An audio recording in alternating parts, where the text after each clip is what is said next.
ਸਤਿ ਸ਼੍ਰੀ ਅਕਾਲ ਜੀ। ਮੈਂ ਅਧਿਆਪਕ ਤੁਹਾਡਾ ਸਵਾਗਤ ਕਰਦਾ ਹਾਂ ਮੇਰੇ ਇਸ YouTube channel cultivation of mind 'ਤੇ। ਅੱਜ ਅਸੀਂ ਲਾਸਟ ਲੈਕਚਰ ਕਰਨ ਜਾ ਰਹੇ ਹਾਂ ਜੋ ਸਾਡਾ ਟੌਪਿਕ ਚੱਲ ਰਿਹਾ ਲਿਮਿਟ ਉਸ ਦਾ। ਇਸ ਲੈਕਚਰ ਦੇ ਵਿੱਚ ਅਸੀਂ ਮੋਸਟ ਯੂਜ਼ਫੁਲ ਕਨਸੈਪਟ ਕਰਨ ਜਾ ਰਹੇ ਹਾਂ ਜਿਹਦਾ ਮੈਕਸਿਮਮ ਯੂਜ਼ ਹੁੰਦਾ MCQs ਨੂੰ ਸੋਲਵ ਕਰਨ ਲਈ, ਅਤੇ ਕਨਫਿਊਜ਼ਿੰਗ ਵੀ ਹੈ ਅਤੇ ਐਗਜ਼ਾਮ ਦੇ ਵਿੱਚ ਇਹਦੇ ਨਾਲ ਰਿਲੇਟਡ ਕੁਐਸਚਨ ਆਉਣਾ ਹੀ ਆਉਣਾ। ਪ੍ਰੋਬਲਮ ਉਹ ਹੋ ਜਾਂਦੀ ਹੈ ਕਿ ਅਸੀਂ ਇਹਨੂੰ ਅਪਲਾਈ ਕਿੱਥੇ ਕਰਨਾ ਹੈ, ਇਹ ਸਾਨੂੰ ਨਹੀਂ ਪਤਾ ਹੁੰਦਾ। ਤਾਂ ਸਭ ਤੋਂ ਪਹਿਲਾਂ ਸਮਝਦੇ ਹਾਂ ਵੀ ਇਹਨੂੰ ਕਦੋਂ ਅਪਲਾਈ ਕਰਨਾ ਹੈ, ਕਿੱਥੇ ਅਪਲਾਈ ਕਰਨਾ ਹੈ, ਕਿਹੜੀ ਇਹੋ ਜਿਹੀ ਕੰਡੀਸ਼ਨ ਹੈ ਜਦੋਂ ਇਹਨੂੰ ਅਸੀਂ ਅਪਲਾਈ ਕਰਨਾ ਹੈ। ਐਗਜ਼ਾਮਪਲ ਸਾਨੂੰ ਦੇ ਰੱਖੀ ਹੈ ਜੇ limit x approaches to 0 x sine 1/x। ਤਾਂ ਇੱਥੇ ਅਸੀਂ ਅਗਰ ਰੂਲ 2 ਵੀ ਅਪਲਾਈ ਕਰੀਏ ਤਾਂ x ਦੀ ਵੈਲਿਊ ਡਾਇਰੈਕਟ ਅਸੀਂ 0 ਪੁੱਟ ਕਰਾਂਗੇ ਤਾਂ ਸਾਡੇ ਕੋਲ limit x approaches to 0 function ਜਿਹੜਾ ਬਰਾਬਰ ਆ ਜਾਊਗਾ 0 ਇੰਟੂ ਸਾਈਨ 1/0 ਦੇ, ਜਿਸ ਨੂੰ ਅਸੀਂ 0 ਇੰਟੂ ਸਾਈਨ ਇਨਫਿਨਿਟੀ ਵੀ ਲਿਖ ਸਕਦੇ ਹਾਂ। ਇੱਥੇ ਰਜੇ ਬੱਚੇ ਗਲਤੀ ਕਰ ਜਾਂਦੇ ਆ, ਸਾਈਨ ਇਨਫਿਨਿਟੀ ਨੂੰ ਇਨਫਿਨਿਟੀ ਮੰਨ ਲੈਂਦੇ ਨੇ, ਜਦ ਕਿ ਸਾਈਨ ਇਨਫਿਨਿਟੀ ਸਾਡੇ ਕੋਲ ਇੱਕ ਫਾਈਨਾਈਟ ਵੈਲਿਊ ਹੈ ਜਿਸ ਦੀ ਵੈਲਿਊ -1 ਅਤੇ 1 ਦੇ ਵਿੱਚ ਲਾਈ ਕਰਦੀ ਹੈ ਨਾ। ਤਾਂ ਇੱਥੇ ਆਪਣੇ ਕੋਲ ਸਾਈਨ ਇਨਫਿਨਿਟੀ ਇੱਕ ਫਾਈਨਾਈਟ ਵੈਲਿਊ ਹੈ, ਪਰ ਇੱਥੇ ਸਾਈਨ ਇਨਫਿਨਿਟੀ ਸਾਡੇ ਕੋਲ ਯੂਨੀਕ ਨਹੀਂ ਹੈਗੀ ਵੈਲਿਊ, ਕਿਉਂਕਿ ਸਾਨੂੰ ਨਹੀਂ ਪਤਾ ਐਗਜ਼ੈਕਟ ਵੈਲਿਊ ਕੀ ਹੈ ਇਹਦੀ। ਬਾਊਂਡਡ ਤਾਂ ਹੈ, ਫਾਈਨਾਈਟ ਤਾਂ ਹੈ, ਪਰ ਯੂਨੀਕ ਨਹੀਂ ਹੈ। ਅਸੀਂ ਕਹਾਂਗੇ ਵੀ ਯੂਨੀਕ ਨਹੀਂ ਹੈ, ਜਾਂ ਫਿਰ ਆਪਾਂ ਕਹਾਂਗੇ ਐਗਜ਼ੈਕਟਲੀ ਸਾਨੂੰ ਵੈਲਿਊ ਇਹਦੀ ਨਹੀਂ ਪਤਾ, ਫਿਕਸਡ ਨਹੀਂ ਹੈ ਨਾ। Not fixed, not unique, not fixed, not unique, but finite and bounded. ਉਹ ਕਿਸੇ ਨਾ ਕਿਸੇ ਨੰਬਰ ਦੇ ਵਿੱਚ ਬੰਨਿਆ ਹੋਇਆ ਸਾਈਨ ਇਨਫਿਨਿਟੀ, ਪਰ ਉਹ ਯੂਨੀਕ ਨਹੀਂ ਹੈ। ਯੂਨੀਕ ਮਤਲਬ ਸਾਨੂੰ ਉਹਦੀ ਐਗਜ਼ੈਕਟ ਵੈਲਿਊ ਨਹੀਂ ਪਤਾ। ਇਸ ਕੇਸ ਦੇ ਵਿੱਚ ਰਜੇ ਸਾਨੂੰ ਐਲ ਹੌਸਪੀਟਲ ਰੂਲ ਦੀ ਗੱਲ ਕਰੀਏ, ਉਹ ਵੀ ਅਸੀਂ ਅਪਲਾਈ ਨਹੀਂ ਕਰ ਸਕਦੇ, ਕਿਉਂਕਿ ਉਹ 0/0 ਜਾਂ ਫਿਰ ਇਨਫਿਨਿਟੀ ਫਾਰਮ ਦੀ ਕੇਸ ਦੇ ਵਿੱਚ ਅਸੀਂ ਅਪਲਾਈ ਕਰਦੇ ਹਾਂ। ਤਾਂ ਇਸ ਕੇਸ ਦੇ ਵਿੱਚ ਰਜੇ ਇਹਨੂੰ ਅਸੀਂ ਸੋਲਵ ਜਿਹੜਾ ਨਹੀਂ ਕਰ ਪਾਉਂਦੇ ਐਲ ਹੌਸਪੀਟਲ ਰੂਲ ਦੀ ਮਦਦ ਦੇ ਨਾਲ ਵੀ ਅਤੇ ਰੂਲ ਨੰਬਰ 2 ਦੀ ਮਦਦ ਦੇ ਨਾਲ ਵੀ। ਪਰ ਸਾਨੂੰ ਇੱਕ ਦੋ ਚੀਜ਼ਾਂ ਪਤਾ ਚੱਲ ਗਈਆਂ ਵੀ ਸਾਈਨ ਇਨਫਿਨਿਟੀ ਫਾਈਨਾਈਟ ਹੁੰਦਾ, ਯੂਨੀਕ ਨਹੀਂ ਹੁੰਦਾ, ਅਤੇ ਨਾ ਹੀ ਉਹ ਫਿਕਸਡ ਹੁੰਦਾ। ਕਹਿਣ ਦਾ ਮਤਲਬ ਉਹ ਫਾਈਨਾਈਟ ਹੁੰਦਾ, ਬਾਊਂਡਡ ਹੁੰਦਾ। ਤਾਂ ਰਜੇ ਸਾਡੇ ਕੋਲ ਇੱਥੇ ਦੋ ਜਿਹੜੇ ਇੰਪੋਰਟੈਂਟ ਰਿਜ਼ਲਟ ਆ ਗਏ। ਪਹਿਲਾ ਰਿਜ਼ਲਟ ਹੈ ਸਾਡੇ ਕੋਲ ਜਦੋਂ ਅਸੀਂ 0 ਨੂੰ ਮਲਟੀਪਲਾਈ ਕਰਾਂਗੇ ਇਨਫਿਨਿਟੀ ਦੇ ਨਾਲ ਤਾਂ ਸਾਨੂੰ ਪਤਾ ਸਾਡੇ ਕੋਲ ਇਨਡਿਟਰਮੀਨੈਂਟ ਫਾਰਮ ਬਣ ਜਾਂਦੀ ਹੈ। ਸਾਨੂੰ ਨਹੀਂ ਪਤਾ ਇਹਦਾ ਆਨਸਰ ਕੀ ਹੋਊਗਾ, ਇਹ ਅਸੀਂ ਆਲਰੇਡੀ ਡਿਸਕਸ ਕੀਤਾ ਸੀ। ਅਤੇ ਲੇਕਿਨ ਅਗਰ ਆਪਾਂ 0 ਦੀ ਮਲਟੀਪਲਾਈ ਕਿਸੇ ਫਾਈਨਾਈਟ ਵੈਲਿਊ ਦੇ ਨਾਲ ਕਰੀਏ ਤਾਂ ਆਨਸਰ ਕਿੰਨਾ ਆਵੇਗਾ। ਹੁਣ ਦੇਖੋ, ਤੁਸੀਂ 0 ਨੂੰ ਮਲਟੀਪਲਾਈ ਕੀਤਾ 2 ਨਾਲ ਤਾਂ 0 ਆਨਸਰ ਆਇਆ, 0 ਨੂੰ ਮਲਟੀਪਲਾਈ ਕੀਤਾ ਅਗਰ 3 ਨਾਲ ਤਾਂ 0 ਆਨਸਰ ਆਇਆ। ਕਹਿਣ ਦਾ ਮਤਲਬ 2 ਅਤੇ 3 ਸਾਡੇ ਕੋਲ ਕੀ ਨੇ, ਫਾਈਨਾਈਟ ਵੈਲਿਊਜ਼ ਨੇ। ਜੇ ਅਗਰ ਆਪਾਂ 0 ਨੂੰ ਮਲਟੀਪਲਾਈ ਕਰੀਏ ਇਨਫਾਈਨਾਈਟ ਵੈਲਿਊ ਦੇ ਨਾਲ ਤਾਂ ਸਾਨੂੰ ਨਹੀਂ ਪਤਾ ਆਨਸਰ ਕਿੰਨਾ ਆਊਗਾ, ਕਿਉਂਕਿ 0 ਨੂੰ ਅਗਰ ਕਿਸੇ ਨਾਲ ਵੀ ਮਲਟੀਪਲਾਈ ਕਰੀਏ ਤਾਂ 0 ਆਉਣਾ ਚਾਹੀਦਾ ਹੈ। ਇਨਫਿਨਿਟੀ ਨੂੰ ਅਗਰ ਪੋਜ਼ੀਟਿਵ ਵੈਲਿਊ ਨਾਲ ਮਲਟੀਪਲਾਈ ਕਰੀਏ, 2 ਨਾਲ ਮਲਟੀਪਲਾਈ ਕਰੀਏ ਤਾਂ ਇਨਫਿਨਿਟੀ ਆਉਣਾ ਚਾਹੀਦਾ ਹੈ। ਤਾਂ ਆਹ ਦੋਨੇ ਕੇਸ ਦੇ ਵਿੱਚ ਆਪਣੇ ਕੋਲ ਕਨਫਿਊਜ਼ਨ ਆ ਗਈ, ਇਸ ਲਈ ਅਸੀਂ ਕਿਹਾ ਸੀ ਇਹ ਇਨਡਿਟਰਮੀਨੈਂਟ ਫਾਰਮ ਹੈ। ਲੇਕਿਨ ਅਗਰ ਆਪਾਂ 0 ਦੀ ਮਲਟੀਪਲਾਈ ਕਿਸੇ ਫਾਈਨਾਈਟ ਨੰਬਰ ਨਾਲ ਕਰੀਏ ਤਾਂ ਆਪਣੇ ਕੋਲ ਕੀ ਆਊਗਾ, ਆਨਸਰ 0 ਆਊਗਾ। ਤਾਂ ਇਹ ਦੋ ਰਿਜ਼ਲਟ ਸਾਡੇ ਕੋਲ ਬਣ ਗਏ, ਅਤੇ ਜਿਹੜਾ ਸੈਕਿੰਡ ਰਿਜ਼ਲਟ ਹੈ ਇਹਦੇ ਉੱਪਰ ਹੀ ਬੇਸਡ ਪੂਰੀ ਦੀ ਪੂਰੀ ਇਹ ਕੰਸੈਪਟ ਜਿਹੜਾ ਹੈ ਆਪਣਾ ਅੱਜ ਦਾ। ਤਾਂ ਕੰਸੈਪਟ ਦੇ ਅਕੋਰਡਿੰਗ ਰਜੇ ਜਦੋਂ ਸਾਡੇ ਕੋਲ ਦੋ ਫੰਕਸ਼ਨ ਦੇ ਰੱਖੇ ਹੋਣ ਮਲਟੀਪਲਾਈ ਦੇ ਵਿੱਚ, ਆ ਸਾਡੇ ਕੋਲ ਮੰਨ ਲਓ fx ਹੈ, ਇਹ ਆਪਣੇ ਕੋਲ ਮੰਨ ਲਓ gx ਹੈ, ਇਹ ਸਾਨੂੰ ਦੋ ਫੰਕਸ਼ਨ ਦੇ ਰੱਖੇ ਨੇ। ਜਦੋਂ ਅਸੀਂ ਲਿਮਿਟ ਫਾਈਂਡ ਆਊਟ ਕਰਾਂਗੇ ਅਸੀਂ, ਕਿਉਂਕਿ ਆਲਰੇਡੀ ਥਿਊਰਮ ਦੀ ਸਟੇਟਮੈਂਟ ਪੜ੍ਹੀ ਸੀ ਕਿ ਅਗਰ ਸਾਡੇ ਕੋਲ ਦੋ ਫੰਕਸ਼ਨ ਮਲਟੀਪਲੀਕੇਸ਼ਨ 'ਚ ਦੇ ਰੱਖੇ ਨੇ, ਪ੍ਰੋਡਕਟ 'ਚ ਦੇ ਰੱਖੇ ਨੇ, ਤਾਂ ਅਸੀਂ ਉਹਨਾਂ ਦੀ ਜਿਹੜੀ ਲਿਮਿਟ ਹੈ ਉਹਨੂੰ ਅਲੱਗ-ਅਲੱਗ ਕਰਕੇ ਵੀ ਲਿਖ ਸਕਦੇ ਹਾਂ। ਜਦੋਂ ਅਸੀਂ ਇਹਨੂੰ ਅਲੱਗ-ਅਲੱਗ ਕਰਕੇ ਲਿਖਾਂਗੇ ਤਾਂ ਰਜੇ ਸਾਡੇ ਕੋਲ ਜਿਹੜੀ ਆਹ ਫਸਟ ਜਿਹੜੀ ਪਾਰਟ ਹੈ ਇਹਦਾ ਆਨਸਰ ਕਿੰਨਾ ਆ ਜਾਊਗਾ, 0 ਆ ਜਾਊਗਾ। ਲੇਕਿਨ ਗੱਲ ਕਰੀਏ ਸੈਕਿੰਡ ਪਾਰਟ ਦੀ ਤਾਂ ਇਹਦਾ ਆਨਸਰ ਆਪਣੇ ਕੋਲ ਕਿੰਨਾ ਆ ਜਾਊਗਾ, ਸਾਈਨ ਇਨਫਿਨਿਟੀ। ਹੁਣ ਸਾਈਨ ਇਨਫਿਨਿਟੀ ਸਾਡੇ ਕੋਲ ਕੀ ਹੈ, ਇੱਕ ਫਾਈਨਾਈਟ ਵੈਲਿਊ ਹੈ, ਜਾਂ ਫਿਰ ਆਪਾਂ ਕੀ ਕਹਿ ਸਕਦੇ ਹਾਂ, ਬਾਊਂਡਡ ਵੈਲਿਊ ਹੈ, ਬਾਊਂਡਡ ਵੈਲਿਊ ਹੈ। ਅਤੇ ਜਦੋਂ ਅਸੀਂ ਕਿਸੇ ਵੀ ਬਾਊਂਡਡ ਵੈਲਿਊ ਨੂੰ ਜਾਂ ਫਾਈਨਾਈਟ ਵੈਲਿਊ ਨੂੰ ਮਲਟੀਪਲਾਈ ਕਰਦੇ ਹਾਂ 0 ਦੇ ਨਾਲ ਤਾਂ ਆਪਣਾ ਆਨਸਰ ਕਿੰਨਾ ਆਉਂਦਾ ਹੈ, 0 ਆਉਂਦਾ ਹੈ। ਇਹੀ ਕਹਿਣਾ ਚਾਹੁੰਦੇ ਨੇ, ਕਹਿੰਦੇ ਵੀ ਜੇ ਸਾਡੇ ਕੋਲ ਇੱਕ ਫੰਕਸ਼ਨ ਦੀ ਲਿਮਿਟ 0 ਆ ਜੇ ਅਤੇ ਦੂਜਾ ਫੰਕਸ਼ਨ ਸਾਡੇ ਕੋਲ ਬਾਊਂਡਡ ਹੋਵੇ, ਅਤੇ ਜਦੋਂ ਅਸੀਂ ਦੋਨਾਂ ਦੀ ਪ੍ਰੋਡਕਟ ਕਰਾਂਗੇ ਤਾਂ ਆਪਣੇ ਕੋਲ ਆਨਸਰ ਕਿੰਨਾ ਆ ਜਾਊਗਾ, 0 ਆ ਜਾਊਗਾ। ਤਾਂ ਆਪਾਂ ਸਟੇਟਮੈਂਟ ਦੀ ਜਿਹੜੀ ਆ ਕੰਸੈਪਟ ਦੀ ਸਟੇਟਮੈਂਟ ਪੜ੍ਹ ਲੈਂਦੇ ਹਾਂ। ਕਹਿੰਦੇ if limit of first function ਜਿਹਨੂੰ ਅਸੀਂ fx ਕਿਹਾ ਬਰਾਬਰ ਆ ਜੇ 0 ਦੇ, ਅਤੇ ਜਿਹੜੀ ਸਾਡੇ ਕੋਲ ਦੂਸਰਾ ਫੰਕਸ਼ਨ ਹੈ gx ਉਹ ਬਾਊਂਡਡ ਹੋਵੇ ਨੇਬਰਹੁੱਡ ਆਫ a ਦੇ, ਦੈਨ ਦੋਨਾਂ ਦੀ ਮਲਟੀਪਲੀਕੇਸ਼ਨ ਹੈ ਜਿਹੜੀ ਉਹ ਬਰਾਬਰ ਕਿਹਦੇ ਆ ਜਾਊਗੀ, 0 ਦੇ ਆ ਜਾਊਗੀ।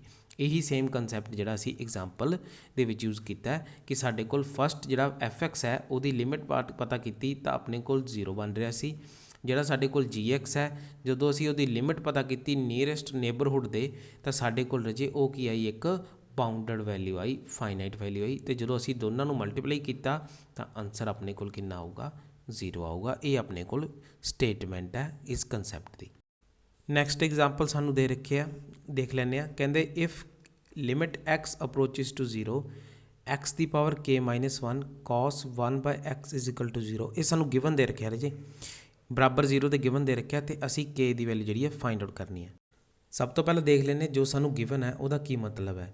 ਗਿਵਨ ਦੇ ਰੱਖਿਆ ਵੀ ਜਦੋਂ ਇਹਨਾਂ ਦੋਨਾਂ ਫੰਕਸ਼ਨ ਨੂੰ ਪ੍ਰੋਡਕਟ ਕਰਾਂਗੇ, ਲਿਮਿਟ ਲਵਾਂਗੇ, ਉਹ ਬਰਾਬਰ ਆਊਗੀ 0 ਦੇ। ਤਾਂ ਇੱਥੋਂ ਸਾਡੇ ਕੋਲ ਮੰਨ ਲਓ fx ਦੇ ਰੱਖਿਆ x ਦੀ ਪਾਵਰ k -1 ਤੇ gx ਦੇ ਰੱਖਿਆ ਸਾਡੇ ਕੋਲ cos 1/x ਦੇ। ਸਾਨੂੰ ਪਤਾ ਹੈ limit x approaches to 0 f of x is equal to 0 ਹੁੰਦਾ ਹੈ ਜਦੋਂ ਇਹਨਾਂ ਦੋਨਾਂ ਦੀ ਪ੍ਰੋਡਕਟ 0 ਦੇ ਬਰਾਬਰ ਹੋਵੇ। ਜੇ ਆਪਣੇ ਕੋਲ ਫੰਕਸ਼ਨ fx ਦੀ ਲਿਮਿਟ 0 ਦੇ ਬਰਾਬਰ ਹੋਊਗੀ ਤੇ cos 1/x ਸਾਡੇ ਕੋਲ ਕੀ ਹੋਊਗਾ, ਬਾਊਂਡਡ ਹੋਊਗਾ, ਤਾਂ ਆਪਾਂ ਕਹਾਂਗੇ ਵੀ ਇਹਨਾਂ ਦੋਨਾਂ ਦੀ ਪ੍ਰੋਡਕਟ ਜਿਹੜੀ ਹੈ 0 ਦੀ ਹੈ। ਮਤਲਬ ਜੋ ਆਪਾਂ ਨੂੰ ਗਿਵਨ ਕੰਡੀਸ਼ਨ ਦੇ ਰੱਖੀ ਹੈ ਉਹ ਸੈਟਿਸਫਾਈ ਕਦੋਂ ਹੋਊਗੀ, ਜਦੋਂ ਆਪਣੇ ਕੋਲ ਆਹ ਦੋਨੇ ਕੰਡੀਸ਼ਨਸ ਹੋਣਗੀਆਂ ਵੀ ਫੰਕਸ਼ਨ ਜਿਹੜਾ fx ਹੈ ਉਹਦੀ ਲਿਮਿਟ ਜਿਹੜੀ ਹੈ 0 ਦੇ ਬਰਾਬਰ ਹੋਊਗੀ, ਤੇ ਜਿਹੜਾ ਆਪਣੇ ਕੋਲ gx ਫੰਕਸ਼ਨ ਦੇ ਰੱਖਿਆ ਉਹ ਆਪਣੇ ਕੋਲ ਕੀ ਹੋਣਾ ਚਾਹੀਦਾ, ਬਾਊਂਡਡ ਫੰਕਸ਼ਨ ਹੋਣਾ ਚਾਹੀਦਾ। ਇੱਥੇ fx ਸਾਨੂੰ ਕਿੰਨਾ ਦੇ ਰੱਖਿਆ ਰਾਜੇ, x ਦੀ ਪਾਵਰ k -1। ਸਾਨੂੰ ਇਸੇ ਤੋਂ ਹੀ ਮਤਲਬ ਹੈ। ਹੁਣ ਜਿਹੜੀ ਆਹ ਕੰਡੀਸ਼ਨ ਹੈ ਇਹ ਕਦੋਂ ਸੈਟਿਸਫਾਈ ਹੋਊਗੀ, x ਦੀ power k -1 limit x approaches to 0, ਇਹ ਕਦੋਂ 0 ਦੇ ਇਕੁਅਲ ਆ ਪਾਊਗੀ, ਜਦੋਂ k ਜਿਹੜਾ ਹੈ ਉਹ ਗ੍ਰੇਟਰ ਦੈਨ 1 ਦੇ ਹੋਊਗਾ। ਮੰਨ ਲਓ k 1 ਲੈ ਲਿਆ ਸੀ, suppose let k is equal to 1, ਤੇ ਇਸ 'ਚ ਪੁੱਟ ਕਰ ਦਿਓ। ਜਦੋਂ ਅਸੀਂ k 1 ਲੈ ਲਿਆ ਤਾਂ ਸਾਡੇ ਕੋਲ ਬਣ ਜੂ x ਦੀ ਪਾਵਰ 1 -1, ਇਹ ਬਣ ਜੂ limit x approaches to 0 x ਦੀ ਪਾਵਰ 0, ਜਿਹਦਾ ਆਨਸਰ 1 ਆ ਗਿਆ, ਨਾਟ ਇਕੁਅਲ ਟੂ ਕੀ ਆ ਗਿਆ, 0 ਦੇ। ਤਾਂ ਆਪਣੀ ਕੰਡੀਸ਼ਨ ਜਿਹੜੀ ਹੈ ਸੈਟਿਸਫਾਈ ਨਹੀਂ ਹੁੰਦੀ। ਇਸੇ ਕਰਕੇ ਰਾਜੇ ਜਦੋਂ ਅਸੀਂ k ਦੀ ਵੈਲਿਊ 1 ਤੋਂ ਗ੍ਰੇਟਰ ਲਵਾਂਗੇ ਤਾਂ ਆਪਣਾ ਆਨਸਰ ਜਿਹੜਾ ਹਮੇਸ਼ਾ 0 ਆਊਗਾ। ਮੰਨ ਲਓ k ਅਸੀਂ 2 ਲੈ ਲਿਆ ਤਾਂ ਆਪਣੇ ਕੋਲ ਆਹ ਕੰਡੀਸ਼ਨ ਇੱਥੇ ਕੀ ਬਣ ਜੂਗੀ, limit x approaches to 0 x ਦੀ ਪਾਵਰ 2 -1, ਇਹ ਆ ਜੋ limit x approaches to 0 x ਦੀ ਪਾਵਰ 1 ਇਜ਼ ਇਕੁਅਲ ਟੂ 0 ਦੇ। LHS is equal to RHS ਸਾਡੇ ਕੋਲ ਆ ਗਿਆ, ਮਤਲਬ ਸਾਡੀ ਜਿਹੜੀ ਹੈ ਕੰਡੀਸ਼ਨ ਫੁੱਲਫਿਲ ਹੋ ਗਈ। ਤਾਂ ਇਸ ਕੇਸ ਦੇ ਵਿੱਚ ਅਸੀਂ ਕਹਾਂਗੇ ਵੀ k ਜਦੋਂ ਗ੍ਰੇਟਰ ਦੈਨ 1 ਹੈ ਉਦੋਂ ਸਾਡਾ ਆਨਸਰ ਆਹ ਕੰਡੀਸ਼ਨ ਜਿਹੜੀ ਹੈ ਫੁੱਲਫਿਲ ਉਦੋਂ ਹੀ ਹੋਊਗੀ। ਤੇਰਾ ਆਨਸਰ ਆ ਕੀ ਆ ਗਿਆ ਰਾਜੇ, k ਇਜ਼ ਗ੍ਰੇਟਰ ਦੈਨ 1। ਤਾਂ ਤੁਹਾਨੂੰ ਆਪਸ਼ਨ ਦੇ ਰੱਖੇ ਨੇ k greater than 1, k is equal to 1, C option ਦੇ ਰੱਖੀ ਹੈ k ਲੈਸ ਦੈਨ 1, D ਦੇ ਰੱਖੀ ਹੈ ਨਨ ਆਫ ਦੀਜ਼। ਤਾਂ ਇਸ ਤਰ੍ਹਾਂ ਤੁਹਾਨੂੰ ਕੁਐਸਚਨ ਆ ਸਕਦਾ ਹੈ। ਤਾਂ ਤੁਸੀਂ ਬੜੇ ਹੀ ਆਸਾਨੀ ਦੇ ਨਾਲ ਜਸਟ ਜਿਹੜਾ ਆਪਣੇ ਕੋਲ ਕਨਸੈਪਟ ਆ ਉਹਦੀ ਸਟੇਟਮੈਂਟ ਬਾਰੇ ਪਤਾ ਕਰਕੇ ਤੁਸੀਂ ਪਤਾ ਕਰ ਸਕਦੇ ਹੋ। ਜੇਕਰ ਤੁਹਾਨੂੰ ਸਟੇਟਮੈਂਟ ਪਤਾ ਹੈ ਤਾਂ ਤੁਸੀਂ ਆਨਸਰ ਜਿਹੜਾ ਈਜ਼ੀਲੀ ਫਾਈਂਡ ਆਊਟ ਕਰ ਸਕਦੇ ਹੋ ਕਿਸੇ ਵੀ ਐਗਜ਼ਾਮਪਲ ਦਾ। ਨੈਕਸਟ ਐਗਜ਼ਾਮਪਲ ਜਿਹੜੀ ਰਾਜੇ, ਵੈਸੇ ਤਾਂ ਇਹ ਰੂਲ 2 ਨੂੰ ਜਿਹੜਾ ਜ਼ਿਆਦਾ ਐਕਸਪਲੇਨ ਕਰਦੀ ਹੈ ਵਧੀਆ ਤਰੀਕੇ ਦੇ ਨਾਲ, ਅਸੀਂ ਰੂਲ 2 ਨੂੰ ਬਹੁਤ ਚੰਗੇ ਤਰੀਕੇ ਨਾਲ ਸਮਝ ਸਕਦੇ ਹਾਂ ਇਸ ਐਗਜ਼ਾਮਪਲ ਦੇ ਵਿੱਚ। ਪਰ ਇਸ ਐਗਜ਼ਾਮਪਲ ਦੇ ਵਿੱਚ ਸਾਡੀ ਵਰਤੋਂ ਹੁੰਦੀ ਹੈ ਜਿਹੜਾ ਇਹ ਅੱਜ ਦਾ ਕਨਸੈਪਟ ਆ ਉਹਦੀ ਵੀ। ਕਿਸ ਤਰ੍ਹਾਂ ਦੇਖਦੇ ਹਾਂ, ਕਹਿੰਦੇ limit x approaches to 0 sin 1/x does not exist. ਇਹ ਅਸੀਂ ਸ਼ੋਅ ਕਰਨਾ ਹੈਗਾ, ਪੇਪਰ ਦੇ ਵਿੱਚ ਵੈਸੇ ਸ਼ੋਅ ਕਰਨਾ ਨਹੀਂ ਆਊਗਾ, ਲੇਕਿਨ ਇਹਦੇ ਨਾਲ ਤੁਹਾਡਾ ਜਿਹੜਾ ਕਨਸੈਪਟ ਔਰ ਵੀ ਕਲੀਅਰ ਹੋ ਜੂ, ਇਸ ਲਈ ਮੈਂ ਕੁਐਸਚਨ ਚੂਜ਼ ਕੀਤਾ।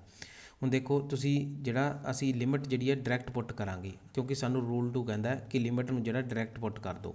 ਜਦੋਂ ਅਸੀਂ ਲਿਮਿਟ ਨੂੰ ਡਾਇਰੈਕਟ ਪੁੱਟ ਕੀਤਾ ਤਾਂ ਸਾਡੇ ਕੋਲ ਆਨਸਰ ਆ ਜੂ sin 1/0, ਜਿਸ ਨੂੰ ਅਸੀਂ sin ਇਨਫਿਨਿਟੀ ਲਿਖਦੇ ਹਾਂ। ਰੂਲ 2 ਕਹਿੰਦਾ ਵੀ ਜਦੋਂ ਤੁਸੀਂ ਡਾਇਰੈਕਟ ਲਿਮਿਟ ਪੁੱਟ ਕਰੋਗੇ ਤਾਂ ਤੁਹਾਡੇ ਕੋਲ ਜਿਹੜੀ ਵੈਲਿਊ ਆ ਉਹ ਯੂਨੀਕ ਤੇ ਫਾਈਨਾਈਟ ਆਉਣੀ ਚਾਹੀਦੀ ਹੈ।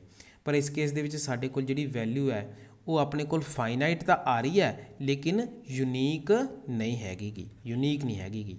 ਹੁਣ ਜਦੋਂ ਵੈਲਿਊ ਯੂਨੀਕ ਨਹੀਂ ਹੈਗੀ, ਫਾਈਨਾਈਟ ਹੈ ਮਤਲਬ ਬਾਊਂਡਡ ਹੈ, ਬਾਊਂਡਡ ਮਤਲਬ -1 ਤੇ 1 ਦੇ ਵਿੱਚ ਇਹਦੀ ਵੈਲਿਊ ਲਾਈ ਕਰੂਗੀ, ਪਰ ਇਹ ਯੂਨੀਕ ਨਹੀਂ ਹੈਗੀ, ਯੂਨੀਕ ਨਹੀਂ ਹੈ। ਇਸੇ ਕਰਕੇ ਆਪਾਂ ਕਹਾਂਗੇ ਇਟ ਡਜ਼ ਨਾਟ ਐਗਜ਼ਿਸਟ। ਇਹ ਆਲਰੇਡੀ ਅਸੀਂ ਰੂਲ ਨੰਬਰ 2 ਦੇ ਵਿੱਚ ਡਿਸਕਸ ਕੀਤਾ ਸੀ ਇਹਨੂੰ। ਨੈਕਸਟ ਕੁਐਸਚਨ ਹੈ ਸਾਡੇ ਕੋਲ limit x approaches to infinity sin x upon x। ਇੱਥੇ ਆਪਾਂ ਸਪੋਜ਼ ਕਰ ਲੈਂਦੇ ਹਾਂ fx ਨੂੰ 1/x ਤੇ ਸਾਡਾ ਜਿਹੜਾ gx ਹੈ ਉਹਦੀ ਵੈਲਿਊ ਆਪਣੀ sin x ਦੇ ਰੱਖੀ ਹੈ। ਹੁਣ ਅਸੀਂ ਇਸੇ ਕੰਸੈਪਟ ਨੂੰ ਯੂਜ਼ ਕਰਨਾ ਹੈ ਰਾਜੇ ਕਿ ਜਦੋਂ ਸਾਡੇ ਕੋਲ fx ਜਿਹੜਾ ਹੈ ਉਹਦੀ ਲਿਮਿਟ 0 ਦੇ ਬਰਾਬਰ ਆ ਜਾਏ ਤੇ gx ਸਾਡੇ ਕੋਲ ਇੱਕ ਬਾਊਂਡਡ ਫੰਕਸ਼ਨ ਹੈ ਤੇ ਉਹਨਾਂ ਦੋਨਾਂ ਦੀ ਜਿਹੜੀ ਪ੍ਰੋਡਕਟ ਹੈ ਉਹ ਬਰਾਬਰ ਆ ਜੂਗੀ ਸਾਡੇ ਕੋਲ 0 ਦੇ। ਸਭ ਤੋਂ ਪਹਿਲਾਂ ਅਸੀਂ ਫਾਈਂਡ ਆਊਟ ਕਰੀਏ limit of x approaches to, ਆਪਣੇ ਕੋਲ ਇੱਥੇ ਇਨਫਿਨਿਟੀ ਹੈ, f of x the value ਨੂੰ। ਇੱਥੇ ਚਾਹੇ x ਅਪਰੋਚਿਸ ਟੂ ਇਨਫਿਨਿਟੀ ਹੈ, ਚਾਹੇ x ਅਪਰੋਚਿਸ ਟੂ 0 ਹੈ, ਸਾਡੇ ਕੋਲ ਕੰਸੈਪਟ ਜਿਹੜਾ ਹੈ ਉਹ सेम ही लगेगा। किहड़ा कंसैप्ट लगूगा? आ वाला कंसैप्ट कि अगर अपने कोल fx की लिमिट बराबर आ जाए 0 दे तो gx साडे कोल कोई बाउंडड फंक्शन है तो उन्होंने दोनों की जी प्रोडक्ट है वो बराबर आ जाऊगा अपने कोल 0 दे। तो राजे देख लेने एग्जाम्पल दे विच असी सपोज किया fx नूं 1/x तो gx नूं सपोज किया sin x। तो लिमिट fx अपने कोल किन्ने आ जाओ राजे? Limit x approaches to infinity 1/x के इक्वल आ जाऊ। तो इत्थे अपने कोल x की जो वैल्यू पुट करांगे इनफिनिटी तो आंसर आ जाऊ 0। हुण इस केस दे विच असी फाइंड आउट करना सीगा limit x approaches to infinity sin x upon x नूं, जिसनों असी लिख सकते हैं limit x approaches to infinity 1/x sin x भी लिख सकते हैं। तो अगर गल करिए रजे साडे कोल आह वैल्यू जिहड़ी है 0 के इक्वल आ गई fx वाली, आ देखो तो अपने कोल एक वैल्यू तो 0 के इक्वल आ गई। तो जो असी गल करांगे limit x approaches to infinity sin x मतलब gx की तो वह अपने कोल आ जाऊ रजे एक फाइनाइट वैल्यू। तो साइन इनफिनिटी आपां नूं पता फाइनाइट हुंदी है, बाउंडड हुंदी है, ट्रिग्नोमैट्रिक फंक्शन आ साडे कोल जिसदी वैल्यू -1 ते 1 दे विच की हुंदी है बाउंडड हुंदी है। इसे करके जदों असी किसी 0 नूं मल्टीप्लाई करांगे फाइनाइट वैल्यू दे नाल या बाउंडड वैल्यू दे नाल तो आंसर अपना की आऊगा 0 आऊगा। तो इस केस दे विच इन्हां दा आंसर की आऊगा 0। जदों असी फाइंड आउट करांगे लिमिट नूं अपनी इस क्वेश्चन दे विच तो आंसर आ जाऊगा 0 के इक्वल आ जाऊ, क्योंकि रजे 1/x की जो लिमिट पता की तो वो 0 आ रही सी अपने कोल। तो साइन एक्स की जी लिमिट अपने कोल वो एक फाइनाइट या फिर बाउंडड फंक्शन वैल्यू आ रही है। तो जो इन्होंने दोनों मल्टीप्लाई किया तो अपने कोल आंसर की आऊगा 0 आऊगा। यही साडा कंसैप्ट जिहड़ा कहंदा गा। नैक्सट है साडे कोल कहंदे evaluate limit x approaches to infinity sin 1/x तो x उहदे नाल मल्टीप्लाई किया होया। इस केस आपां की करांगे सब तो पहला डायरैक्ट पुट करांगे x की वैल्यू इनफिनिटी। जदों असी डायरैक्ट वैल्यू पुट की x की इनफिनिटी तो साडे कोल आ जू x की जगह तो इनफिनिटी आ जाऊगा इंटू 1 इंटू साइन 1 इनफिनिटी जिसनों असी इनफिनिटी इंटू 0 तो अपने कोल इनडिटरमिनेट फॉर्म बन गई। इस केस च असी एल हॉस्पिटल रूल भी है जिहड़ा अप्लाई नहीं कर सकते। तो रजे क्वेश्चन की पहचान की है? क्वेश्चन की पहचान है भी साडे कोल इनडिटरमिनेट फॉर्म बन रही है, असी ना तो उत्थे एल हॉस्पिटल रूल अप्लाई कर सकते हैं ना ही कोई होर रूल अप्लाई कर सकते हैं। तो उस केस दे विच साडे कोल सब तो ईजी मैथड जिहड़ा है वो यही कंसैप्ट बन जाता है भी सोडा एक जिहड़ा एक fx की लिमिट फाइंड आउट करन ते 0 बनना चाहिए तो gx की लिमिट फाइंड आउट करन ते एक फाइनाइट या फिर बाउंडड वैल्यू आनी चाहिए है। तो जो असी दोनों मल्टीप्लाई करांगे तो साडा आंसर जी आऊगा 0 आऊगा। हुण इस केस दे विच गल करिए तो असी जिहड़ा है x sin 1/x इहदी जगह ते असी x की वैल्यू पुट करती तो साडे कोल इनफाइनिटी इंटू 0 इनडिटरमिनेट फॉर्म बन गई। जदों इस तरह की फॉर्म बन जाए तो उस केस दे विच असी ना लैट सपोज कर देने कि x नूं जिहड़ा है 1/y पुट करते हैं। जदों भी तुहाडे कोल इस तरह की फॉर्म बन जाए इनफिनिटी इंटू 0 इनडिटरमिनेट फॉर्म बन जाए तो अपने कोल limit x approaches to infinity होवे रजे उस केस च तुसी x नूं 1/y पुट कर लो। तो जदों x 1/y है कहना मतलब x अप्रोच कर रहा जदों इनफिनिटी नूं तो फिर जदों असी x की जगह तो 1/y पुट करांगे तो आपां y की जगह तो की लिख सकते हैं 1/x। तो इस केस दे विच x अप्रोच कर रहा जदों इनफिनिटी नूं तो y किनूं अप्रोच करूगा 0 नूं अप्रोच करूगा, क्योंकि जदों तुसी x की जगह तो इनफिनिटी पुट करोगे तो y की वैल्यू कितनी आ जाऊगी 0 आ जाऊगी। तो अपने को लिमिट भी चेंज होगी जे असी वेरीएबल चेंज कर रहे हैं तो साडे कोल लिमिट भी जिहड़ी है वह भी चेंज होगी। इस चीज़ नूं ना भुल्लिओ। हो सकता तुहाडे विचों कुछ बच्चे लिमिट चेंज कर देन वेरीएबल भुल जान, वेरीएबल चेंज कर देन लिमिट भुल जान। तो दोनों चीज़ां ही चेंज होणगियां। जदों असी वेरीएबल नूं चेंज कर रहे हैं तो लिमिट भी जिहड़ी है ऑटोमैटिकली चेंज होगी।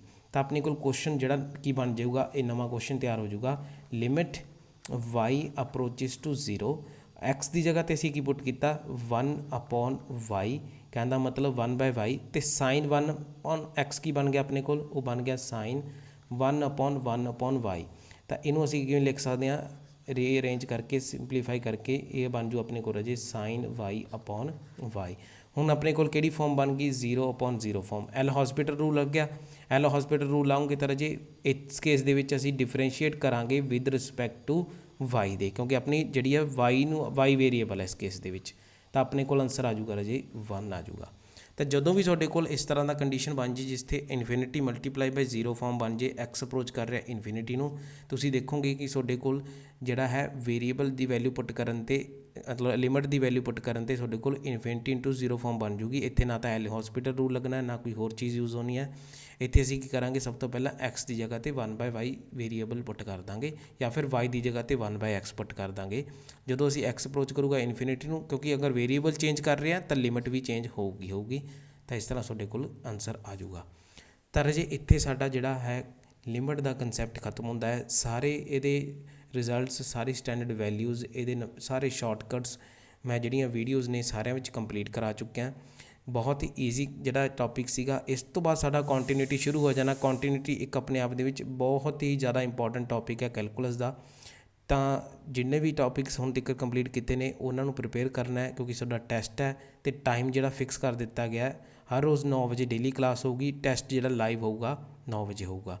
ਕੋਈ ਵੀ ਡਾਊਟ ਹੋਵੇ ਮੈਨੂੰ ਕਮੈਂਟ ਬਾਕਸ ਦੇ ਵਿੱਚ ਜ਼ਰੂਰ ਦੱਸੋ। ਧੰਨਵਾਦ।